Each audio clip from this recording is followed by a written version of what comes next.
Mi nombre es Carolina Solís, soy estudiante de la maestría de Psicología Educativa y el presente video tiene la finalidad de exponer los aprendizajes más importantes, interesantes de la clase sobre el método clínico y la psicología genética. Bueno, las ideas principales que se me hicieron más importantes destacar es que el análisis clínico tiene su origen en la medicina y se realiza con el propósito de reunir todos los datos e información posibles del paciente para formar una historia clínica bueno, y que esto llegue a generar un diagnóstico para poderle dar tratamiento al paciente. Se reúnen datos como estudios biográficos de la persona, documentos del paciente que se tengan a la mano, entrevistas al paciente, pero también personas cercanas a él, allegados a su círculo social, familiares, amigos, etcétera, y producciones del paciente, que son básicamente dibujos, cartas que haya escrito, diarios, algunas entrevistas o test que haya tomado el paciente. Todo esto se toma en cuenta para poder pues generar esta historia clínica o diagnóstico y poderle dar el tratamiento que se le llegue a necesitar proporcionar.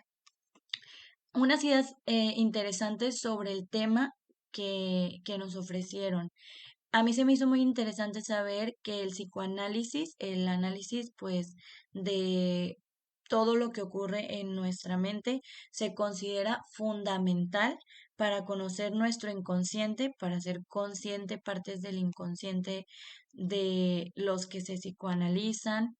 y entender las motivaciones de sus actos, entender de dónde vienen ciertas acciones, ciertos sentimientos y ciertas reacciones de las personas. Para esto es el psicoanálisis. Recurriendo a la interpretación de los sueños, que es una herramienta o algún método que utilizan en este tipo de terapias, o también una técnica que mencionaban ahí era que se dejaran fluir los pensamientos por medio del diálogo hasta que el paciente o en este camino que se lleva en conjunto del terapeuta con el paciente vaya descubriendo de dónde vienen esas emociones por medio de esos pensamientos. También se me hizo muy interesante que se mencionaba que ya el hecho de estar observando a algún paciente se da en casos con más profundidad en cuanto a los problemas que traen, por así decirlo, y que usualmente esas personas ya llegan a estar hospitalizadas.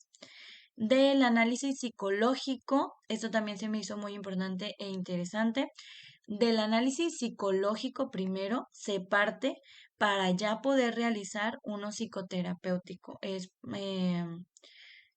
Por ejemplo, con el doctor, si tú traes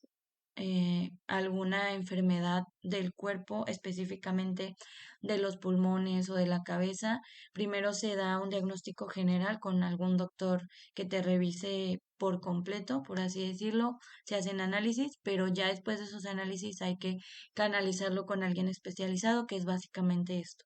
Y algo muy interesante que se me hizo sobre la psicología genética, que viene propuesta por Piaget, es el estudio de los procesos del pensamiento, pero no llamándolo psicología genética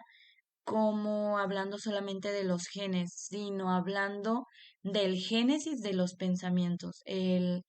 reconocer de dónde vienen esos procesos mentales y el ser conscientes de esos mismos. Eso me pareció de suma importancia. Y pues a forma de conclusión sobre estas ideas y señalamientos importantes sobre la clase, se me hace muy necesario que los docentes frente a grupo estemos en constante aprendizaje sobre este tipo de cosas, sobre todo al estar con trabajando con los niños o trabajando con personas, se me hace altamente necesario que se empiece a dar psicología educativa a los docentes, aun cuando estén cursando solamente algún área, por ejemplo, de primaria o de secundaria. Para mí se me hace como que algo esencial que debería estar en todas las carreras. Y pues eso es básicamente todo. Gracias por tomarse el tiempo de ver el video.